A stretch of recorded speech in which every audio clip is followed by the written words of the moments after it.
My name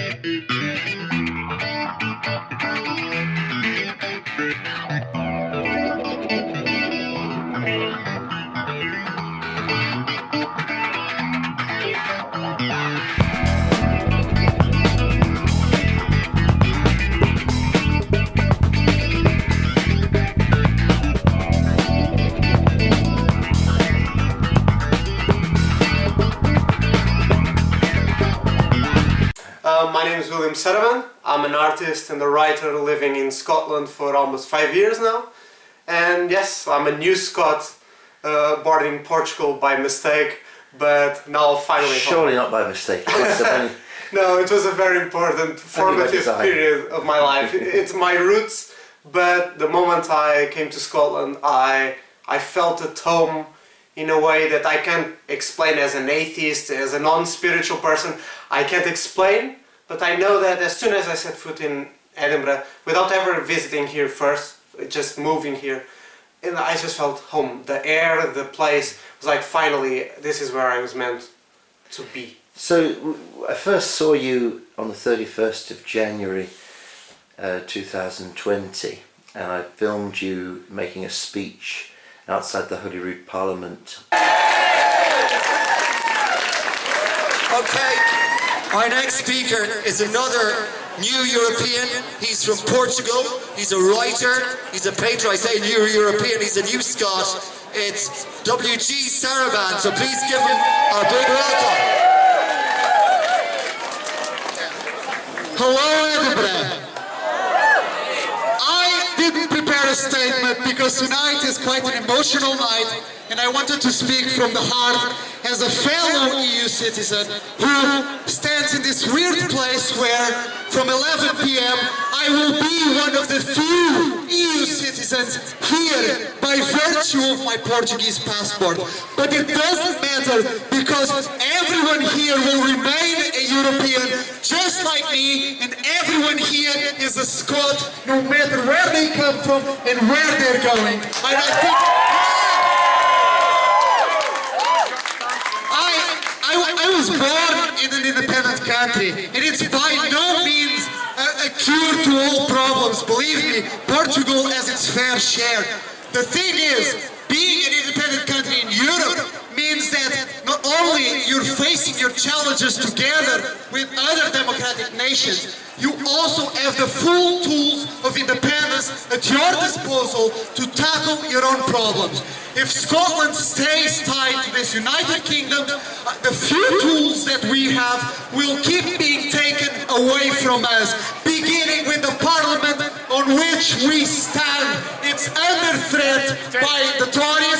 Devolution is under attack, and we need to protect this devolution because it's our shield for our EU citizens in Scotland, for every Scottish parent, for every Scottish person. Let me just finish with a heartfelt thank you to Scotland, because Brexit has been in no way just short of being mental as an EU citizen here. It's been absolutely madness, but Scotland has been behind my back all the way, so has the Scottish government and the Scottish people. And for that, I will always fight for Scotland's better future as well. Thank you very much, Scotland. It was a sort of a commemoration of us leaving the European Union. And so I'm really fascinated by what you just said about how you felt at home here. And now, how's this business of us leaving the European Union, how's that affected your thoughts and how you feel? Well, it's a cloud that's been hanging over my head ever since the Brexit build-up to the referendum started, obviously. I came in late 2015, and the rhetoric around the referendum really kicked in mid-2016, February onward. So since then, it's a thing where, as an EU citizen, as an immigrant, we're talked about in a very derogatory terms by the media, by right-wing, essentially, politicians. So you're very objectified. Sometimes you're minimized into purely economic arguments of we need fruit pickers, and migrants are fruit pickers, and we need them to pump our NHS and all of that. but there's never the social or cultural aspect of migration included in that. So to me, the big thing and the counter to that cloud hanging over my head has been the fact that I live in Scotland, and here the reality, of course, Scotland is within the UK and immigration is not devolved, so I'm still under the full control of the Westminster government.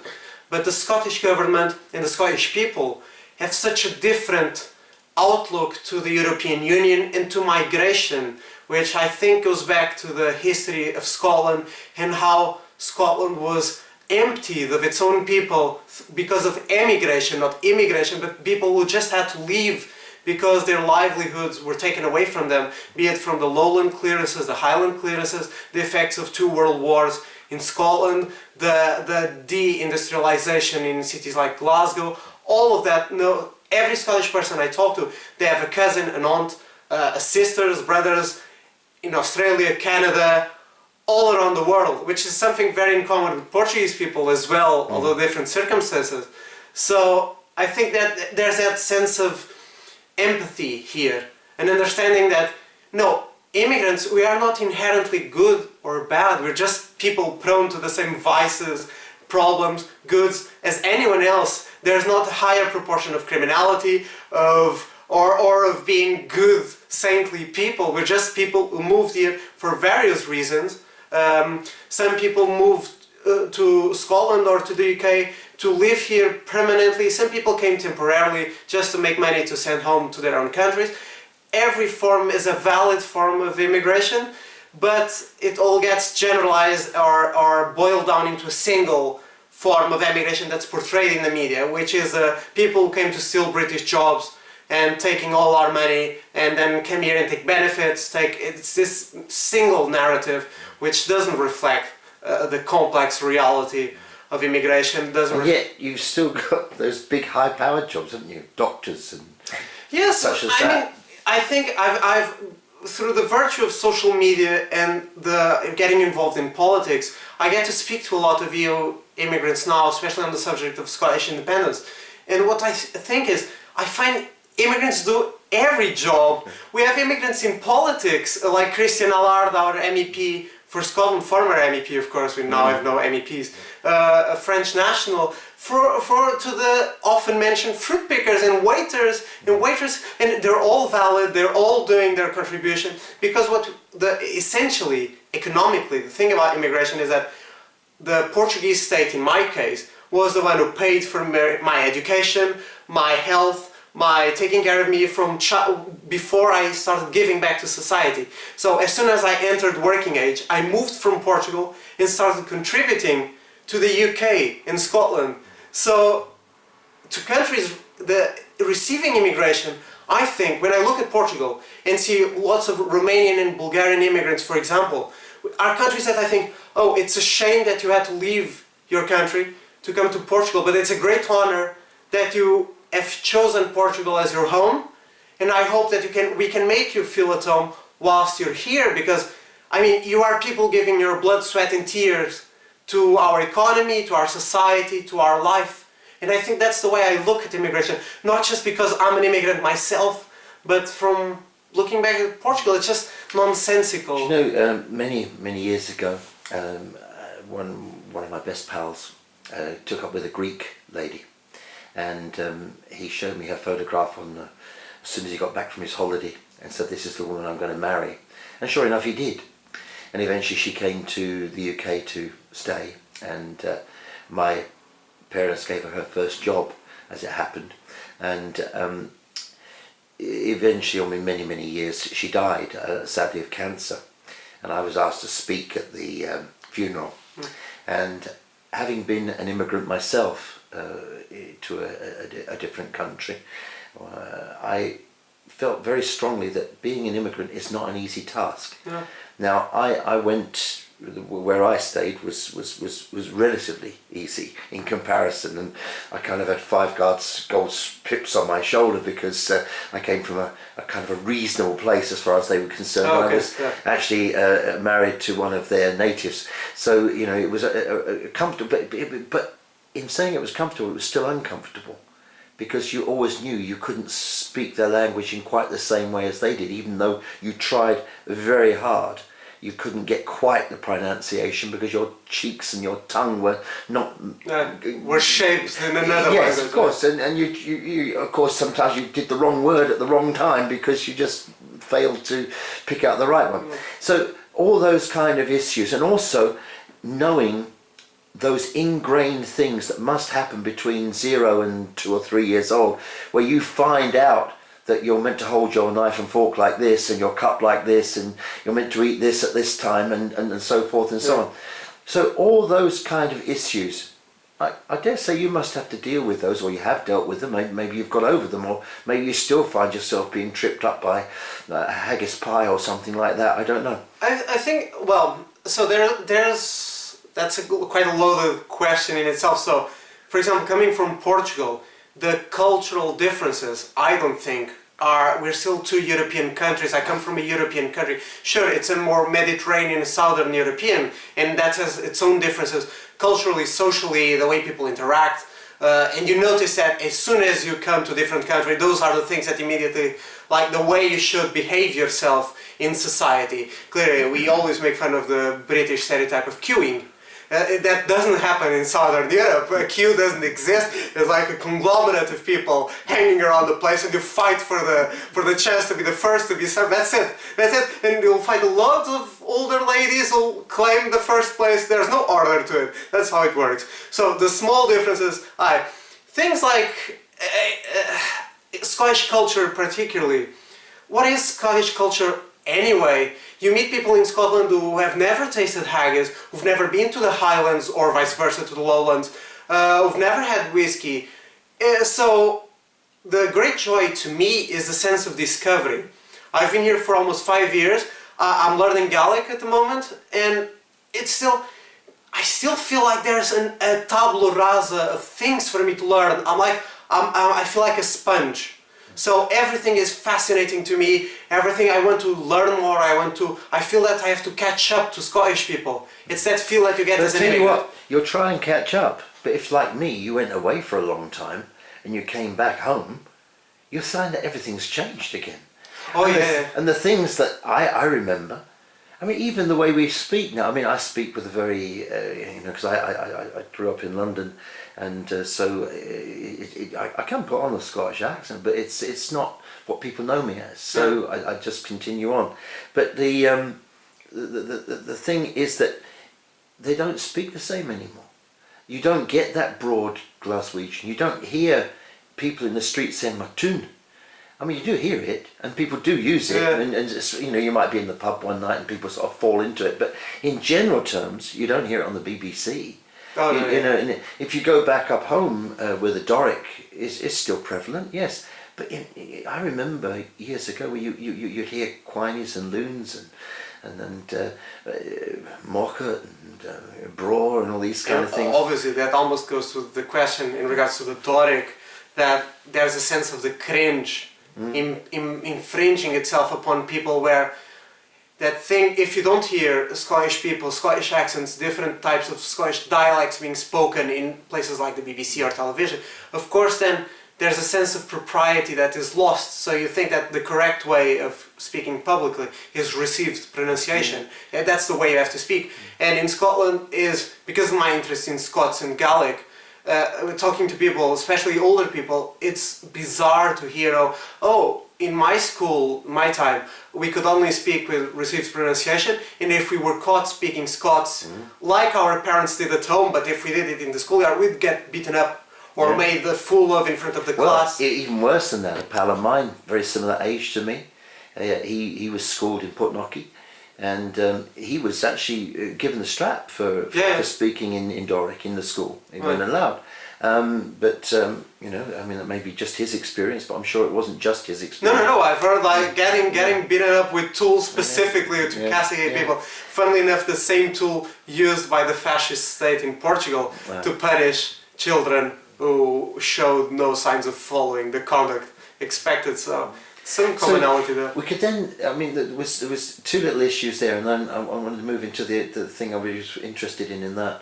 But also, I remember I interviewed Leslie Riddoch a little while ago, and she was talking about how we can't underestimate how much Britishness is within us all because of the television and because of all the, the media that comes at us every day. And indeed, they've given us this new BBC Scots channel. But if you actually turn it on sometimes, I don't generally turn it on, but if you're flicking through the channels, you come across it, and generally speaking, it's repeating something on another English channel.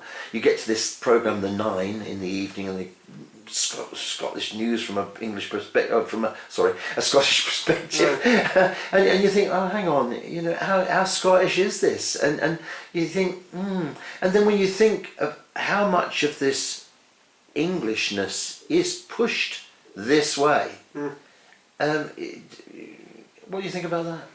Well, in regards to BBC, it's very easy because until last year I used to watch regularly, but I decided to cancel my license fee March last year, so it will be a year now that I've been television free. And in regards to BBC Scotland, for me, I would boil it down to one word: it always feels parochial. That's the thing. And in a way that it's patronizing to people in Scotland, I feel, because the main coverage, for example, the news is a good example because you would get half an hour in the evening, half an hour of the general UK news, and then you get the Reporting Scotland at the end. And it always felt like the UK news were the Westminster, London important stuff, and then half an hour later, let's go to the silly Scottish stuff, like small things, like there's a fire in a small town. It's not unimportant things, but it's always like there was no great discussion, especially around election times. We got the great in-depth analysis of what was going on down there, and then Scottish politics, it's a little sideshow that the BBC treated it as. So I decided to cancel BBC in live TV because of that, the toxicity of Brexit on television was just too much. And programs like Question Time, where I think they have a key role, I really believe that they have a fundamental role in amplifying xenophobia, in xenophobic discourse in the UK. And I cancelled, I know the exact program, it was soon after Fiona Bruce took over, and I was hopeful that she would bring change from what the program had been, because I thought it was already mired in problems. And I was seeing the program where Isabel Oakeshott from the Daily Mail was in the panel, and she said towards everyone there that immigration had been a very bad thing to the UK. These were her words. And Kirsty Blackman from the SNP was also in the panel. She countered that you can't say that immigration has been very good for Scotland and we value immigrants. And then the Daily Mail person, well, maybe for Scotland it was good, not for the UK it's a terrible thing. And at that moment I'm looking at Fiona, the respected BBC journalist, the moderator of the panel. I'm thinking, someone is making an extraordinary claim. So as a journalist, I would hope that she would be like, what are you substantiating that opinion on? Do you have anything to show that immigration is bad? No, Fiona looked at her, nodded, and then it went to the audience, where the audience replicated uninformed talking points about immigration. And indeed, if you go to the UN, I mean, many years ago, I remember reading an article in the National Geographic, I think it was, about immigration. And as far as the UN were concerned then, and I think still now, immigration over the whole world is a jolly good thing. It improves many different things. And I don't think that you can isolate one country and say it's a bad thing, because, hang on, what are we going to do with all these people that have actually gone back to the European Union already? Because they don't feel as comfortable here as they used to. Yeah. And you can see it because in for example, Elgin, where they can't find the right staff for their hospital up to Dr. Gray's. I mean, you can't just magic people out of the thin air. You can't make a consultant just by going abracadabra. That does not happen. No. You know, these people take a long time to train. And what do you do then? You go to a foreign country. You go to India, and you suck those folk out of India and bring them here. But what happens to the folks in India?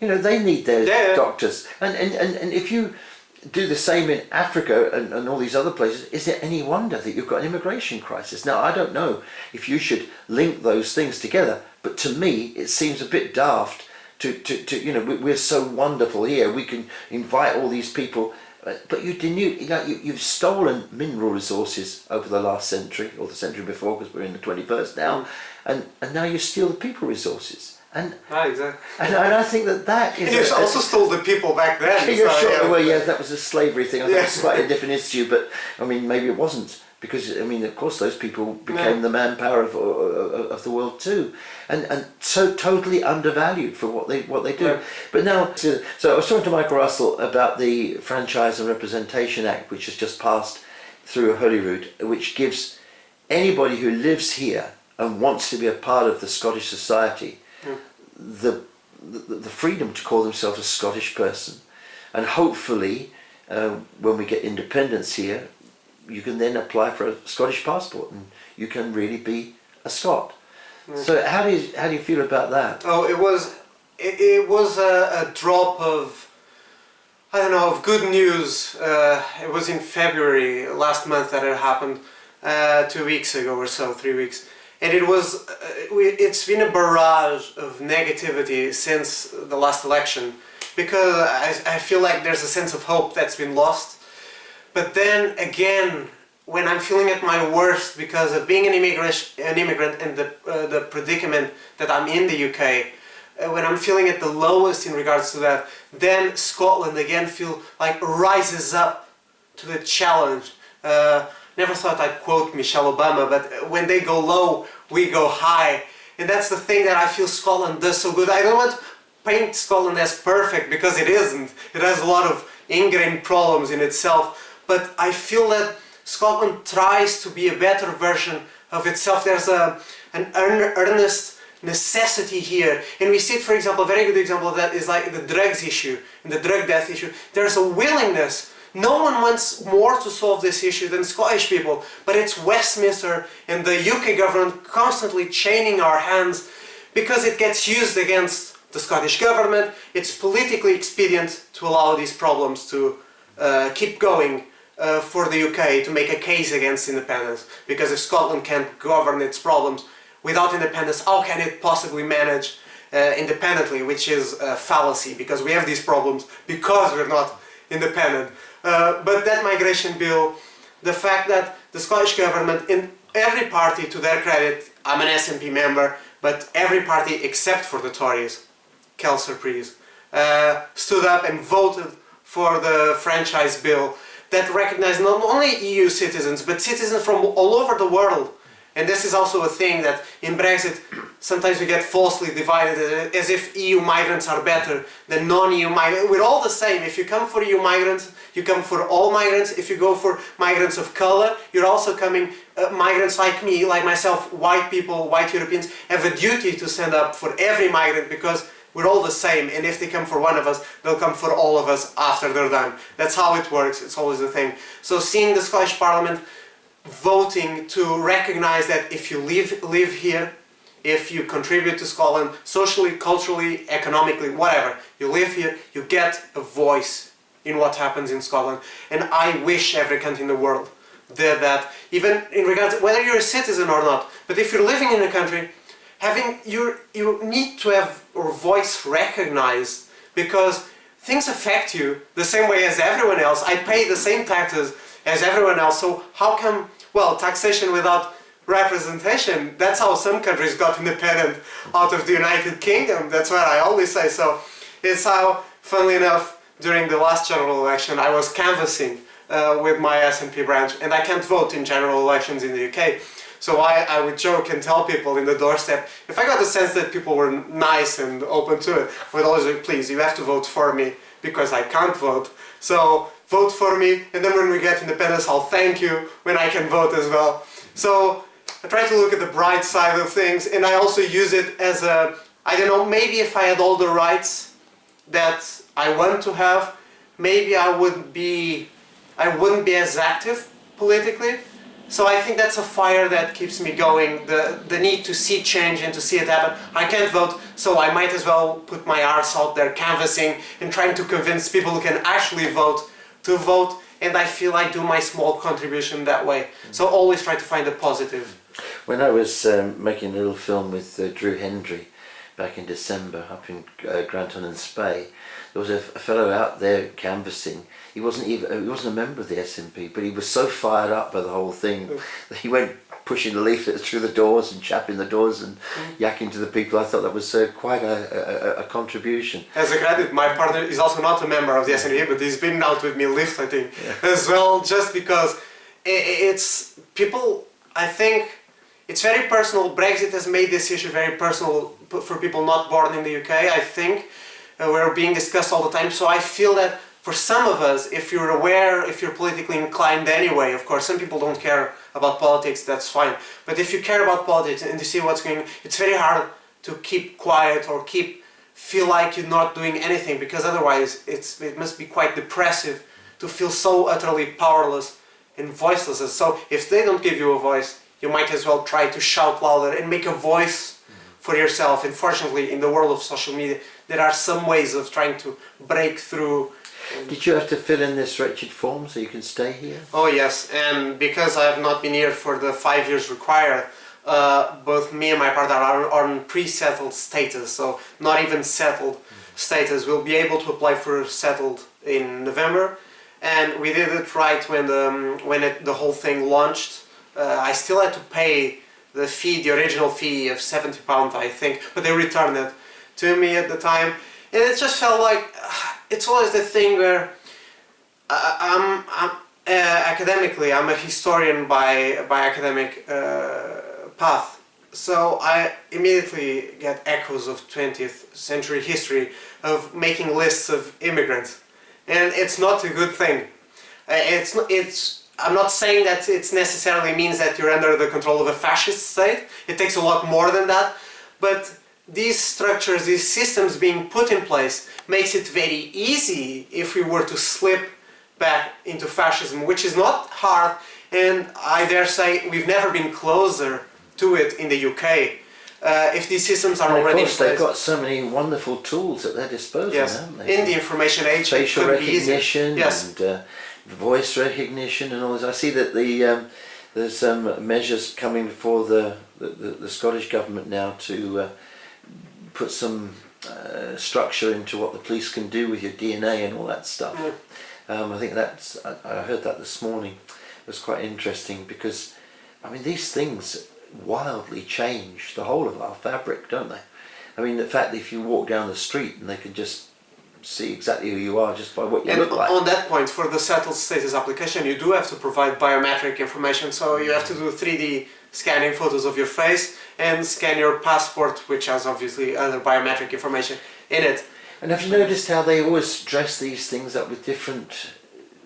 Oh, euphemisms, always. Yeah, and you think to yourself, yes, but you could use that for any of a whole heap of things. And things are okay actually when you've got a benign government that don't, that aren't actually out to get you. But it only takes another government to come in, and certainly the one we've got in Westminster at the moment is very to the right of everything. That's the nature of democracy, is that things might be perfect in a certain period of time. But with a democracy, you never know what comes next. It's our weakness and our strength as a system. I like it. It's the best system we have. But of course... See, you're Portugal. And of course, right next door to you is your huge neighbour, Spain. Yeah. Now, many, many years ago, I did an interview with a man who was with the American military. Very interesting man. He wasn't one of the soldiers, I think, but he was working with them, and he lived in Madrid. And he was talking about, because he was there when General Franco was I don't know how that actually worked, because I didn't know that the Americans were there during, but he had full knowledge of when General Franco, the fascist dictator of Spain, was in command and control of the whole of Spain. And he was actually quite buoyant about that time in Spanish history. He was telling me, women could walk the streets without any trouble and all these kind of things. And I wondered how much of a fairy tale that was he was telling me. Are there any benefits at all to that kind of regime? I think it's funny. Obviously, as Spain was under Franco's dictatorship, Portugal was under Salazar's dictatorship, and they were contemporaneous. I think Salazar got in power before Franco, actually. It was a much longer dictatorship.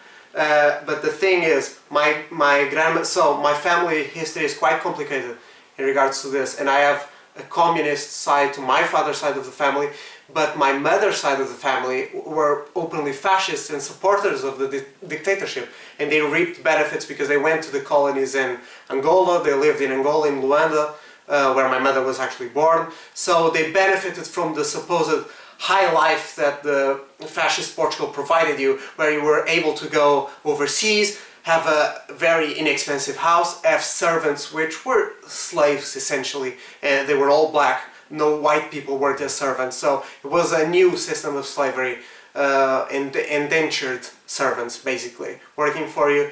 And so I have these two veins of my family coming together, and to this day my granny is the only one still alive, the fascist granny, which I love her. She's my grandmother, she's a lovely granny, but I can't talk politics with her because to this day she will say, oh, you know, all these governments in Portugal right now, it was much better at the time of Salazar's dictatorship. But of course it was for you, because you worked for them, you benefited from the oppression. There's always a group in a fascist state that there's the oppressors, and there's a group that's perceived to be the benefactor of the oppression, so that they play out against each other. You see it all the time. It's how the genocide in Rwanda happened. It's a part of every unhealthy system. You create a divide within the people. So in Portugal, the divide was, of course, those who were sympathetic to Salazar's benign dictatorship, and its opponents, who were the communists, who were the Soviet sympathizers, who would eat children at breakfast, if you believe the propaganda of the time. Of course, I know the reality of the stories because even my mother, who was born to her fascist parents, she saw the reality as a child of what it was, the slavery, because the slaves were her friends, her servants, and she now tells me stories of how her mother beat up the children, of how if they wanted to order stuff like Coca-Cola was prohibited in Portugal by the fascists, but it was available in the colonies. So things like that created this divide that, oh, we in the colonies live a metropolitan life, whereas it's Portugal, where all the communists are, that's a bit crappy. So there's this wrong association. And then I know the reality of my grandfather was imprisoned for being a communist, actually tortured for being a communist, imprisoned while my grandmother was pregnant with my father. So my father was born to his father in jail for no crime at all, just being a communist. So the idea that Portugal was idyllic, this is a great advantage that Portugal has in regards to its fascist state in comparison to Spain, is that we had a revolution and we broke with the dictatorship in quite an willful and abrupt manner. And then not only did we break the dictatorship, people immediately went on to try to correct all the damage and address the problems it had created, like deeply prevalent people couldn't read, illiteracy levels, things like that. So there was a drive to fix the poison of fascism. In Spain, of course, Franco died peacefully, no revolution, he just died, and power transitioned back into the king. He already set that up, didn't he, before he... Yes, and he prepared everything, well, not the present monarch of Spain, because he abdicated. But the idea of going back to the monarchy. Yes, Franco essentially was the one who authorized the current royal family to be the royals. So the royals were subservient to Franco's will, and there has been no rupture in Spain with this fascist past. And we see it very clearly now, not only with the anti-immigration rhetoric starting to gain traction in Spain with far-right parties, but in Catalonia. It was so apparent that fascism is so alive in some people's minds in Spain, like it is in Portugal, like people in Portugal say, oh, it was better in the days of Salazar, it was better in the days of Franco. It really wasn't. The problem. All the data is there. There's some great books which I would recommend to anybody, which are by Yuval Noah Harari. He's written 3 great big tomes in the last few years, and I learnt so many things from there. But one thing I learnt was that you remember the peak and the end. So whatever it is you've been doing, you remember that little peak that either was the lowest point or the highest point of whatever happened, a song in a concert or whatever, and you remember what happened at the end. And you see people then, because you've got someone in your head who writes down everything that happens and you can remember everything that happens if you want to. But you've got someone who's got to report on all that, and they can't do the whole, because we'd have to spend more time doing it than we actually took to do it. And so you got this who edits out all the bits, and this is what people do, isn't it? They edit out and they remember the things that they thought were great, and so we get into this fantasy world, which, to my mind, many people live in. You know, they watch this great superhero on the television, he can fly through the air with the greatest of ease, but actually that isn't reality.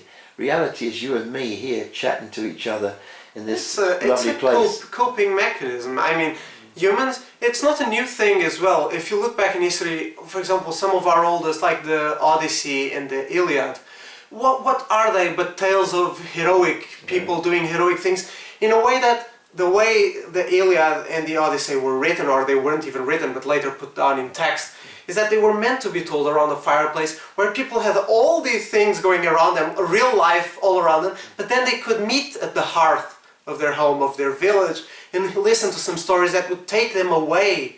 I mean, humans, that's one of the beautiful things about us, is that thing where we can imagine something that's not based in reality, maybe at all, but just allows us to, we can move outside ourselves and escape into this fantasized world.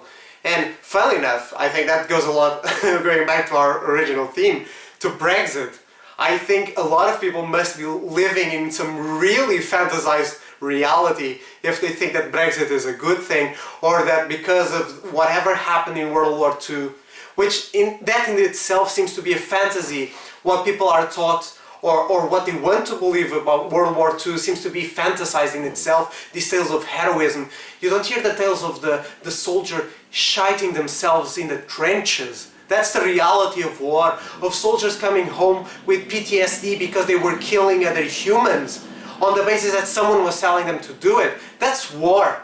War is not knowing when you're going to live or die at any moment, not having food, not knowing if you can provide shelter for your family. But no, because of Brexit,